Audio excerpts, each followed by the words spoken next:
Diabetes పాలిట వరం. Diabetes patients అనకూడదేమో పాపం. ఎందుకంటే డయాబెటిస్ అనేది ఒక వ్యాధి కాదు. క్రానిక్ కండిషన్ కాబట్టి, ఆ! డిసార్డర్ కాబట్టి. ఒక డిజార్డర్ కాబట్టి. ఇప్పుడు డయాబెటీస్‌ని కంట్రోల్ చేసుకోవాలి అనంటే 3 ఏరియాలో జాగ్రత్త వహించాల.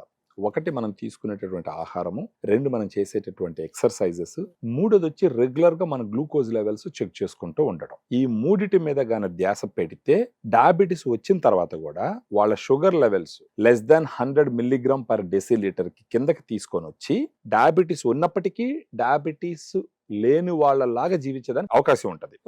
ఈ గ్లూకోజ్ కణం లోపలికి పోయేదానికి ఉపయోగపడేది ఏంటి? ఇన్సులిన్.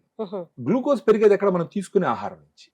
ఇప్పుడు ఈ ఆహారాన్ని కంట్రోల్ చేయగలిగితే గనక మనకు మేజర్ ప్రాబ్లమ్ సాల్వ్ అయిపోతుంది. ఆ విధంగా ఉపయోగపడేటటువంటి ప్రోడక్ట్ ఏంటి అంటే డయాగ్రాండ్. ఇది డయాబెటిక్ స్పెసిఫిక్ సప్లిమెంట్ అన్నమాట. అంటే డయాబెటీస్ వాళ్ళు తీసుకోవాల్సినటువంటి సప్లిమెంట్.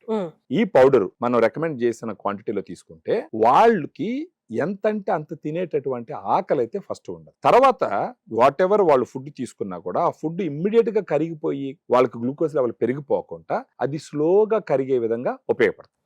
దీంట్లో 5 రకాల ప్రోటీన్ ఉంటుంది. మామూలుగా డయాబెటీస్ ఉన్న వాళ్ళకి ఎలా ఉంటది? ఆకలి ఎక్కువ ఉంటుంది, సత్తా ఉండదు అనమాట. ఎప్పుడు చూసినా ఎనర్జీ లేకుండా ఫీల్ అవుతా ఉంటారు, నీరసంగా ఉంటారు. వాళ్ళకి 5 రకాల ప్రోటీన్ గాన పోయింది అని అంటే ఆ ప్రోటీన్ పోయి వాళ్ళకి ఎనర్జీని ఇస్తుంది. ఆ ఎనర్జీ ఇవ్వడం వల్ల 1 గ్లూకోజ్ ఇమ్మీడియట్ గా స్పైక్స్ పెరగకుండా, 2 ఆ గ్లూకోజ్ లెవెల్స్ ని నార్మల్ లెవెల్ కి తీసుకొచ్చే విధంగా, తర్వాత దీంట్లో ఫైబర్ కూడా ఉంటుంది. ఈ ఫైబర్ ఏం చేస్తుంది? మళ్ళీ ఈ ఫైబర్ ఏంటంటే తీసుకున్న ఆహారం ఇమ్మీడియట్ గా గ్లూకోజ్ గా కన్వర్ట్ అయిపోకుండా డిలే చేస్తుంది. మరొకటి ఏంటంటే వెయిట్ మేనేజ్మెంట్ ను కూడా హెల్ప్ చేస్తుంది. మూడోది హార్ట్ కి సంబంధించిన డిసీజెస్ కూడా రాకుండా ఉపయోగపడేదానికి అన్ని రకాలుగా అవకాశం ఉంది. అంటే ఎలా తీసుకోవాలి సార్ దీన్ని? అంటే ఇది కన్స్యూమ్ చేసుకున్న తర్వాత ఫుడ్ ఏం తినకూడదు ఇంకా? లేదు, తినొచ్చు. ఇప్పుడు దీన్ని ఎందుకు కన్స్యూమ్ చేయమంటామంటే ఫస్ట్ మార్నింగ్ అంటే బిట్వీన్ మీల్స్, ఉదయం బ్రేక్ఫాస్ట్, మధ్యాహ్నం లంచ్ మధ్య ఒకసారి తీసుకోవచ్చు.